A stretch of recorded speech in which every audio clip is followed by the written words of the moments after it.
The broadcast is now starting. All attendees are in listen-only mode.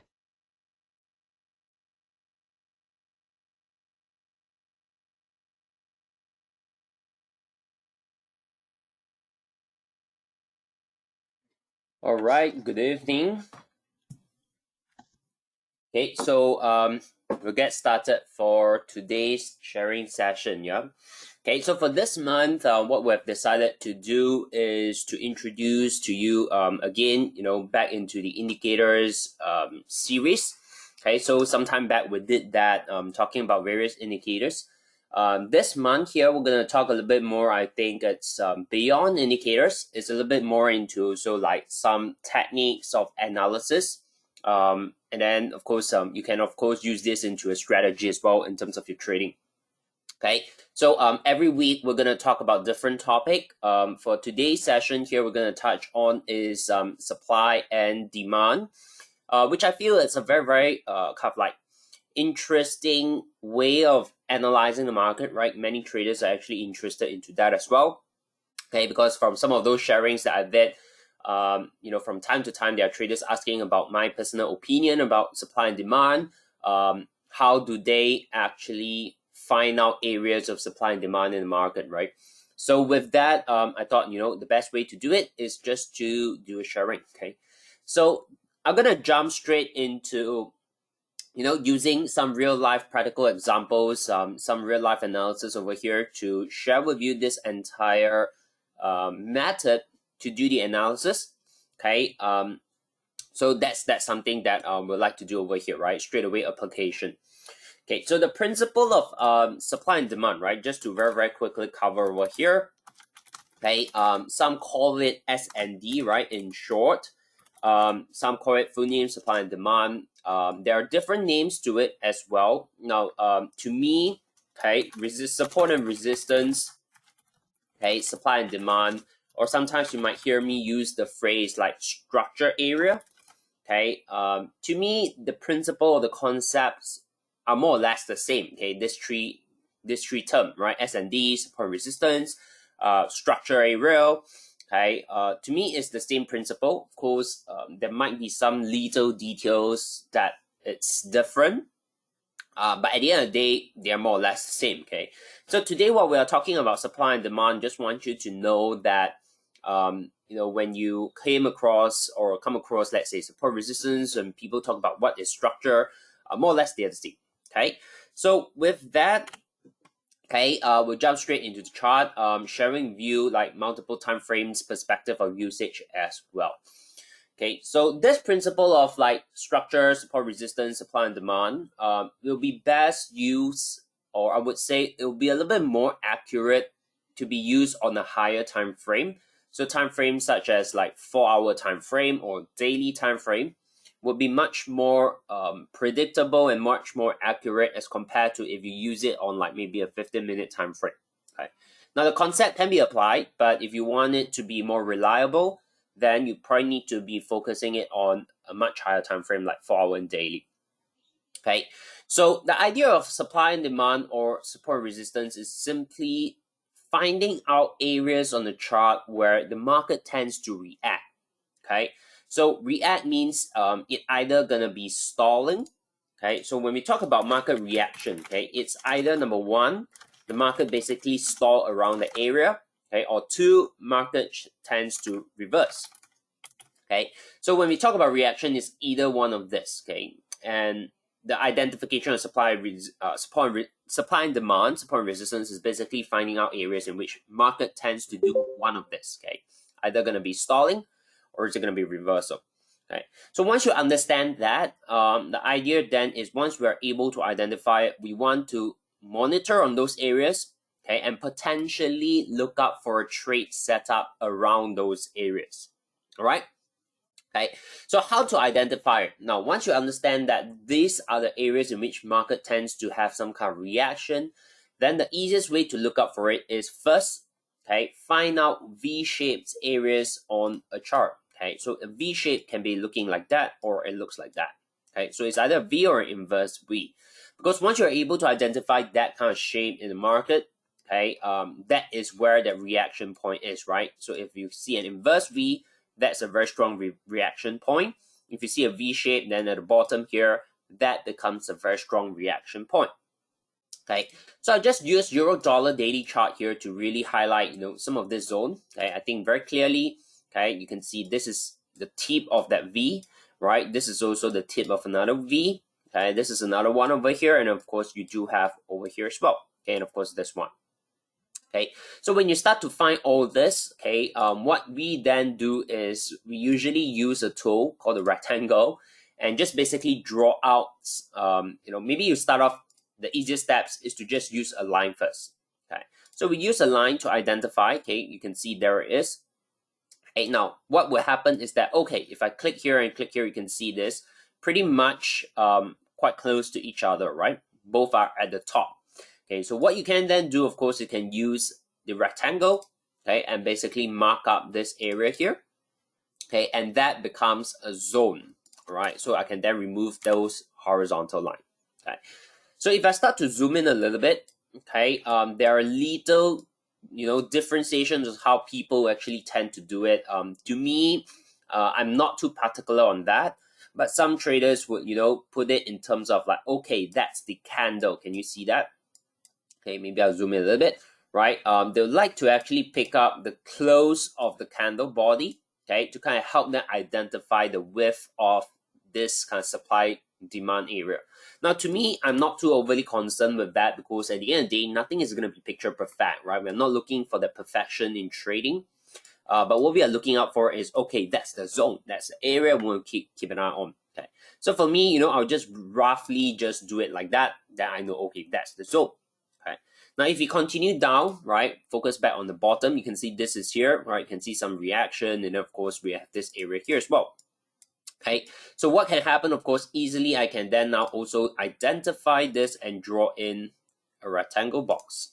Okay, and of course I can then also remove those lines, and I now have a very clean, okay, bottom area that I can use to identify as a demand, okay, a demand zone, right? Because every time market came down this area, sometimes it's a little bit higher, but as long as within this area, we tend to see some kind of rejection, right? Maybe over here as well.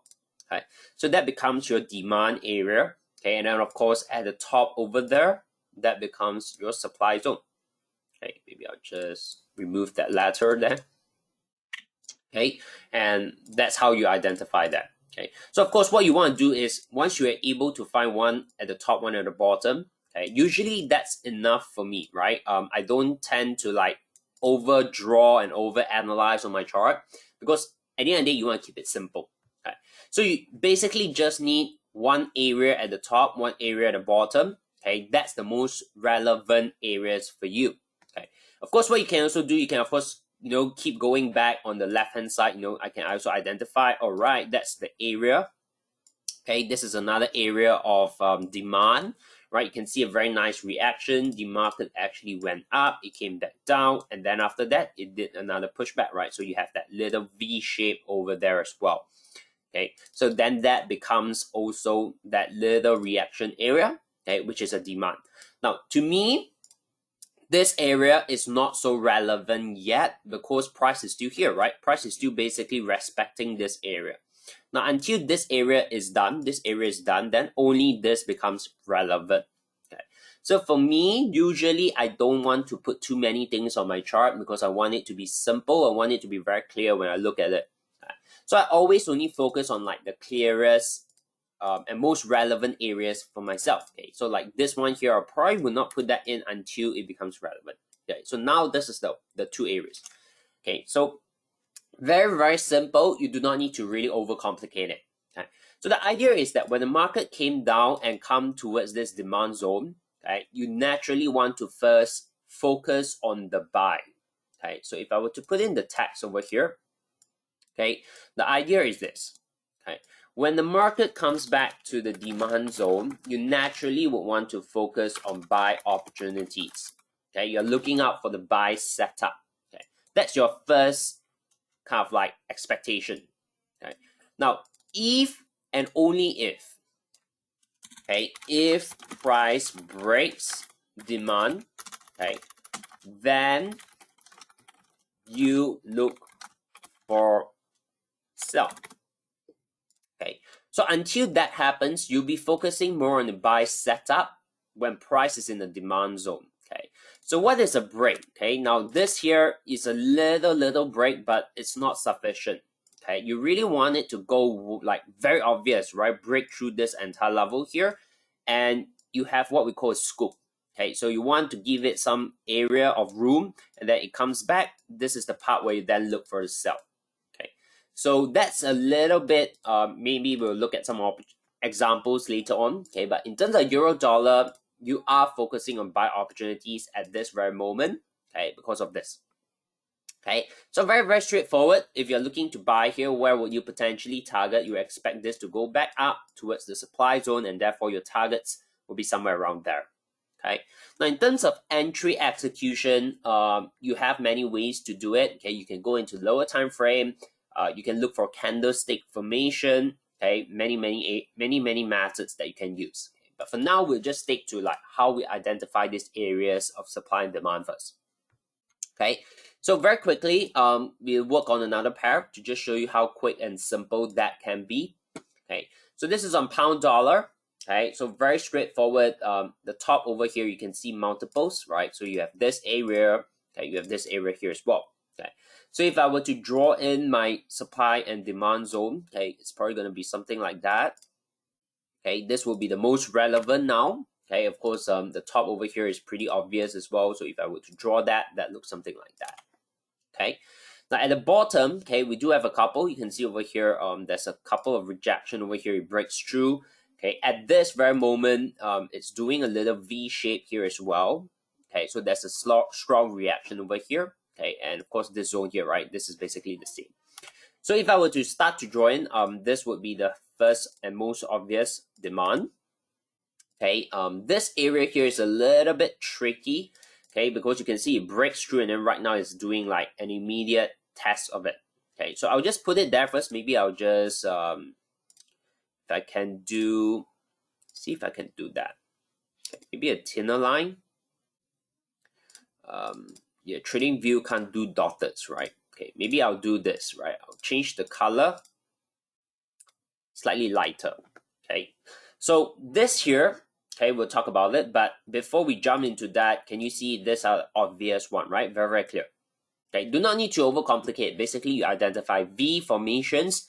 Those reaction areas are your demand and supply zone. Okay, so in this case here, this is a little bit tricky on pound dollar because you can see if I were to draw this in, okay, this was previously a demand area, right? Okay, so you can see it reacted, bounce off, bounce off, bounce off, but recently it kind of like breaks through. Okay, recently it breaks through, and now it's retesting. Okay, so just now I mentioned that you want to give it a little bit of a scoop kind of idea, right? Scoop, something like that. Okay, but this is not, okay, because this is really too close. Now, what is an ideal one? I think pound dollar has a very good example. Okay, can you see this area? Okay, this is what we meant. Okay, you want to give it some room in between. This is pretty decent as well. You can see there's an obvious room in between. This one, not too much. All right, so I wouldn't be looking at a retest. I won't consider this as a retest and look for the sell. Okay, but what I would be looking at is more of like maybe from here this will go back up, and that would then be that look for a sell. Okay, because then this you have a good area in between. Okay, so you need to give that. Okay, you can call it any name. Okay, but basically you want to have that visual perspective between the retests. Okay, so when you see something like that in the market, okay, would this demand area be still valid? Okay, unlikely. Okay, so what I'm gonna do is because it has broken it, and that's it, right? It's no longer a demand zone, and then right now it's coming back, but it's too little tiny here. Okay, I wouldn't take it as like demand turns supply. I'll basically remove that. I'll not be overly concerned with that area. Okay, so how I'm going to look at it right now, the two most relevant areas are basically this. Okay, so the idea is we do get a very nice bounce over here. Okay, one way to look for entry, of course, if this were to come back and retest and we have some good area in between, then this retest for buy would be a decent one. Okay, where will you target? Back at the previous supply. Okay, alternatively, if let's say this were to continue to go, right, and it starts to come back around this area, then you'll be interested to look for a sell, because then this would become a supply zone where you look for a sell opportunity back to this area. Okay, so very simple, very straightforward. Don't overcomplicate it again. Okay, so that's something I would like you guys to take away as of now. Okay, so very simple, right? You don't need to overlook into like what happened in the past for too much as well. Okay, just keep things simple. Okay, to work on some more example, okay, let's take a look at Aussie dollar, right? Should be getting easier for you guys right now if you're watching. Okay, so you can see here, this is a V formation. Okay, and at the bottom, of course, we have this area, and then of course this zone here. Okay, so very straightforward. Straight away, you can start to use a rectangle area, okay, to box this up. I think bottom here is very obvious, right? We'll do this. Okay, the top over here, okay, how would I do it is basically like that. Okay, now if you don't have any like areas that you can guide, right, just use some basic candle formation to help you. Okay, something like this. Okay, maybe I'll zoom in a little bit, right? Again, I mentioned I'm not too particular to this, but you can see where I'm taking it. I'm taking from the week, and I'm taking the middle candle over here, okay, where the candle body is. Okay. Now, if you go deeper into supply and demand, you have this thing called like, you know, they call it like rally base, rally base, or something like that. Okay, they have different terminologies to it. To me, if you're really going in that, yes, right, it's great to study about it. Last time I did study about it as well. But to me, again, when you're coming to practical side of tradings, the names are not too important. Okay, but this is a very classic example. Okay, I think they called it like rally base drop. Okay, something like that. I can't recall the exact name to those terminologies, but if you see 3 candles like that, a very strong push, you get a little base here which is stalling, then you get rejection, right? The 3 candle formation in terms of demand and supply concept, if I remember correctly, is called rally base drop. Okay, okay, yeah, good.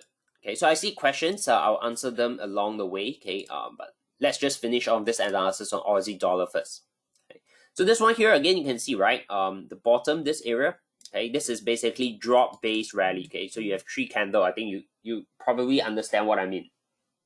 Okay, great. Okay, so when you start to be able to identify very key areas, all you really need is just one at the top, one at the bottom, right? So you can see these are rejecting to the upside. Okay, so if price were to come back down and we have a very nice scoop area in between, then definitely you look for an upside. Yeah. Okay, same thing. You can see that price actually had a very strong reaction, okay, from the top previously here. So you definitely do expect that when it comes back in the future, okay, let's say something like that, then you have a very decent area in between as well. This is some kind of like a retest. You'll be looking for a sell opportunity back down. Okay, so that's how you look at it. Okay, nothing over fancy, but very, very effective and simple. Okay, yeah, great. So I see a question just now. Let me take that up. Okay, hold on, how do I pull this? Okay, how do I? Okay, I see that. Right, so I see questions here asking when would we know whether is it a rebound or whether is it going to continue to drop? Okay, now very, very good question. The answer here is we will never know exactly what it's going to do. Okay, that's why I say supply and demand at the end of the day, you are finding areas in which you want to keep an eye on and look out for the next reaction, right? So if I were to just draw this back, okay, maybe back, I'll just draw something like that.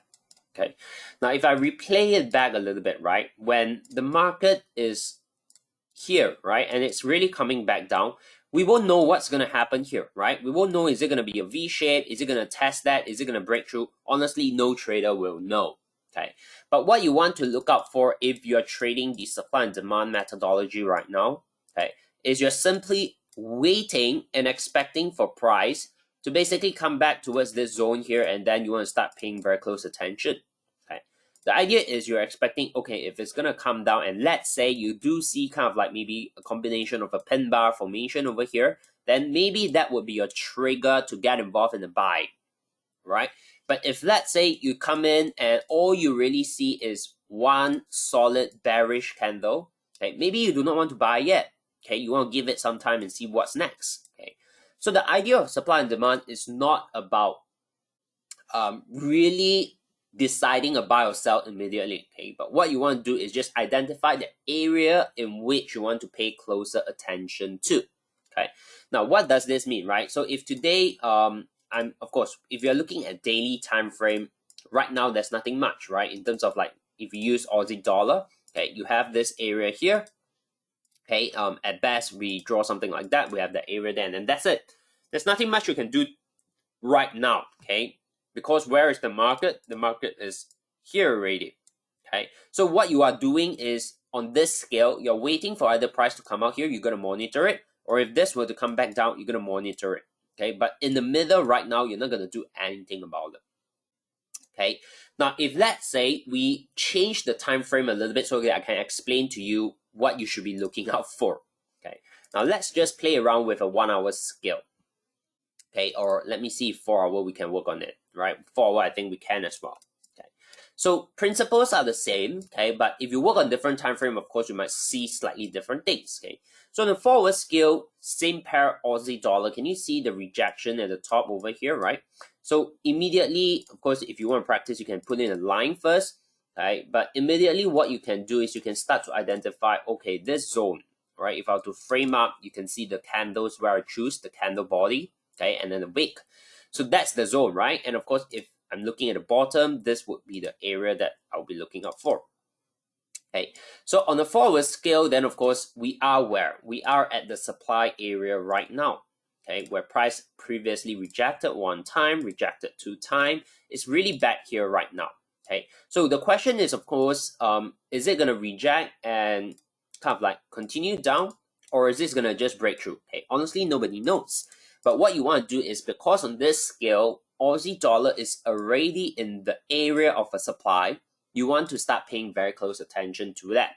Okay, so if you're looking at 4 hour candle, maybe you want to look at it every 4 hour and see the reaction. Okay, definitely with this bullish candle, it's not a sell call, it's not a sell trade. Okay, but what happens is that, let's say if maybe the next 4 hour it continues to go a little bit higher, okay, and maybe another 4 hour here, if it starts to form that pin, okay, then this pin is potentially, okay, your signal to take the sell trade and then look for a trade to the downside. Okay, so that's how you want to combine it with supply and demand. Okay, this zone itself as a supply does not constitute a sell call. Okay, what it just tells you is pay close attention to that zone because price previously has some form of reaction. As it comes back right now, there's a very good chance it's going to react as well. Okay, so you can see the scoop as well, right? You have a very decent area in between, so this is definitely something you want to keep an eye on. Right, so I hope this starts to get a little bit clearer, yeah? Okay, maybe we look at some other opportunities like, okay, dollar yen over here. Okay, so how we're going to draw that is, okay, very clear, right? If this is on a 4 hour scale, we're going to do this. Okay, so very nice. You can see all the candles. We're just basically drawing the area.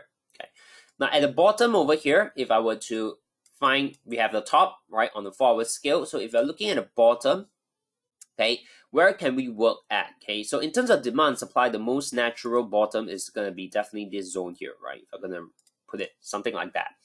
However, if you start to look at it in the middle over here, we do previously have some kind of like resistance, okay, and it has kind of broken that, right? So previously this area is what we call a supply, okay, but this supply was taken out almost instantly, straight up. It just go all the way up, right? So when you start to identify, okay, there's this area here as well, okay, where it was previously a very obvious supply and then it's totally taken off, okay. What some traders would start to do is they might also look at this, okay, as a potential area, okay, but it's not going to be a very strong supply and demand, right? In which then what you can do is maybe you want to just identify that, but it's not as strong as this bottom and this top. Okay, why? Because this is what we call supply and demand areas that has been taken out. Okay, it has been totally breached, right? You can see over here. Okay, it totally just went through. These are what we call untested, right? The demand and supply of all this zone here is not tested because this is fresh. Okay, this is new, no tested before. This one here is also new. Okay, but this area here, you can see it has been tested and it has been broken. Okay, will price give some reaction when it comes back towards this level, this zone? Yes, but perhaps it's not going to be very strong and this can easily break through as well. Okay, so this is how you can look at it. Okay, for areas in which you have some kind of like previous broken. Okay, so for example, dollar yen, how are we going to look at it in terms of supply and demand? Okay, we'll basically see if price were to come back up, giving us a very nice, perhaps a double top, and then you have some area in between. You look for a sell trade. Okay, alternatively, this might continue to just come down, and then this might form some kind of reaction over here. And then you can combine a little bit. Maybe if the reaction here is going to be very, very slow, it's just going to stall, you can combine with maybe a little bit of a technical pattern, and you can expect this to continue breaks, and you can take maybe a short-term trade to the downside towards this target here. Okay, so that's how you can combine a little bit of this. Okay, so supply and demand, I just want you to know, it's at itself, it might not be an entire complete set of strategy. Okay, because you probably need to have some other things to help you kind of like execute the trade, find the trigger. Okay, but demand and supply is effective in finding areas in the chart that you want to keep an eye on. Okay, but you definitely need something to complement the strategy. Okay, great. So I see another question here. At the peak, if there are small body with long tail, is it a sign that direction will change? Yes. Okay, you can say that. Okay, basically, if you're looking at candlestick pattern, right? Okay, if you start to see some kind of like weak, right? We call this a weeks, right? You try to go up, but it did not. It came back down. You try to go up, did not. It came back down. Okay, so we call them weak as well. If you see kind of like this here, and then you have a couple of them, then of course there's a high chance that this will be a reversal. Okay, of course you can also look at it in terms of like pin bars formation. Right? But if you're looking at candlestick formation, it's always important to put things into context. Okay, where just to show you an example. Okay, a pin bar that is forming at this zone here, okay, at this area here, is not as great as a pin bar that's forming at, you know, the supply area here or the demand area here. Okay, so when you're looking at candlestick formation, you need to put things into context as well. Okay, so I hope that's clear. Okay, so you know, just to walk you through maybe more example. Okay, sometimes things might not be very clear. Okay, now just look at this also, right? I think EURUSD might be a very good example as well. Okay, because on the daily, okay, can you see where we are, right? So if I just draw in this area, okay, we are back at this zone. Okay, this is on the daily scale. All right, and then where will be that top? The top you can see here, tested a couple of times. You know, if I would like to just draw in something like that. Okay, again, don't need to be overly picky about it, right? Roughly, you know that's the area. Okay, so once I be able to look at it, and then you see, oh, daily it's tested there, right? So what you want to do is you want to go down on maybe on the lower time frame. Okay, and you can start to look up for maybe an opportunity to get involved, right? You probably need a trigger. Okay, and the trigger over here, you probably can combine various ways of looking at it. You can look at candlestick formation. You can look at chart patterns. You can even consider like on the 4-hour time frame. Okay, maybe I want to see a mini double bottom before I take that double bottom pattern. Okay, or you can even wait for like maybe an inverse head and shoulder pattern. Okay, something like that. Okay, where you take that inverse head and shoulder pattern. So you need a trigger, right? You need something to kind of give you that confirmation and say that, okay, this is the time, this is the price where I'm going to get involved in that trade. Supply and demand, very, very difficult to give you that, okay? Because supply and demand is really an analysis method to help you identify areas in the chart where you want to pay closer attention to it, okay? So that's how you can look out for it, right? Okay, so I think if you scan through the pair, all the currency pairs, there will be, of course, some that you want to pay close attention to it, moving forward, right? For example, like EURUSD, because it's already at that demand zone, definitely you want to pay close attention to it, right? Just now we talked about Aussie dollar, okay? On the 4-hour chart, you also want to take note of that, okay? So sometimes you might get a little bit, maybe I'll see if I can find examples that are perhaps not like the best, right? Yeah, okay, maybe we'll talk about very quickly over here, right? You can see this, okay? This is the rejection, okay? Where will you put the ball, right? If you take a look at this, this is obviously this area here, but you do get a couple of rejection, okay? So for me, I'll always be very, very clear-cut and straightforward. I'll just pick the most obvious one. I'll probably do this, okay? I'll ignore this. Okay, so we have this rejection here, very obvious. Okay, and right now price is doing some kind of reaction as of today as well, right? So if I zoom in a little bit, right, this is a daily time frame. Okay, now what you can then do is you can see rejection.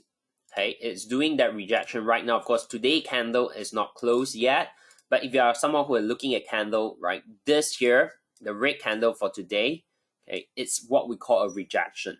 Okay, you can call it a pin as well if you want to.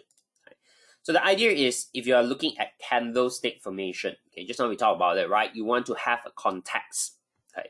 So the context of this is, of course, this is not just any pin, okay? This is not just any candle rejection, but where is it happening? It's happening at the supply zone, okay? So if you are looking at that, then of course, this is a daily scale, okay? What can happen is if today the candle closes as a bearish candle, you can maybe take that trade and then look for this to come back down. All right, so that's the idea of it.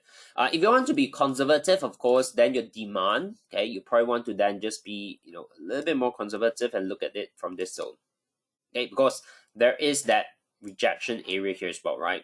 Okay, so if you're looking at conservative target, then maybe you use this zone, right? If you're looking at buying it, maybe you want to wait for it at this zone, okay? So that's how you can play around with that, okay, yeah?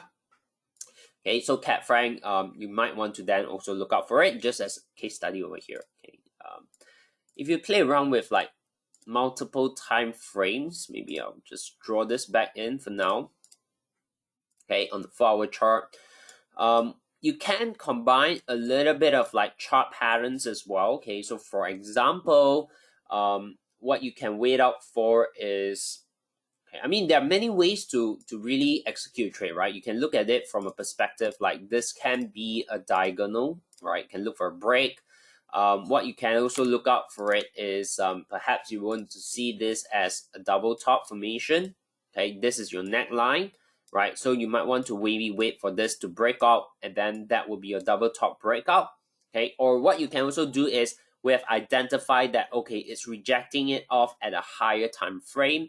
Maybe, you can go down to like maybe 4-hour time frame or even the 1-hour time frame, okay, and wait for a setup there, right? So 1 hour, it becomes very clear, right? A double top formation, okay? The context is we are at the supply zone, okay? We have a very nice rejection, okay? You might even want to then, look out for maybe a little bit of fits, right? If you're someone of looking at Fibonacci, okay? You can say that, okay, if price were to stall here and it comes back up as a correction, maybe somewhere around 50 and 618, you can take a trade to the downside, right? So there are many ways, okay, but today I just really want you to understand that supply and demand, this concept is not too complicated, okay? It's basically a method at looking at a chart to help you identify which are the key areas you want to pay closer attention to, which are the key areas you want to start identifying for a setup, right, for potential trade. Okay, that's how you do it. Okay, you can apply it on any asset classes, right? Whether is it like gold, silver, right? I mean, silver will be much clearer if I show you. Okay, on the daily scale, right? Can you see this was where all that reaction was in the past? Okay, and right now where we are, okay, we are really back at that demand area, right? So this is the demand bounce here as well, last time here as well, and then we are back at it again. Okay, so when I start to zoom in, okay, you can see a nice bullish bar reaction as well. Okay, you have this huge red candle, but the very next day it go back up, and then right now it's going back up again. It closed off that bearish candle. Okay, so this is also a very nice rejection. Okay, as of this zone right now is reacting off it. Okay, so you might want to then maybe go down on the lower time frame and see if you can find any setup from there, because we are at this demand zone right now. Right? So yeah, that's basically how you look at it. Okay, so hopefully that helps. Okay. Yeah, don't overcomplicate it. Okay. Again, if you're really interested to dive deeper into this, method, this way of analyzing the chart, there are definitely more terms and little technical details as to how to look out for it. Okay, as I mentioned, some terms that in the past I studied, right, like drop base drop, or something like that, right? So you have a variations of it one. Okay, but today I do not want to overcomplicate it. Okay, I just want to show you the practical side of using demand and supply to really identify the areas in the chart. Okay, so I hope that helps. That's all from today's sharing. Every week in October, we're gonna talk about one method here. Okay, I kind of slip and forget like what we're gonna talk about next week. Yeah, but you can check it out, right, in the calendar. Basically, every week we're going to talk about one method. Okay, and today we talk about supply and demand. Hopefully that's clear, right? And hopefully it gives you much more confidence if you are using this method here to identify and analyze your chart. Okay, so I hope that helps. Yeah, so that's all from me. All the best, and I'll see you guys next week again. Okay, so good night. Bye-bye.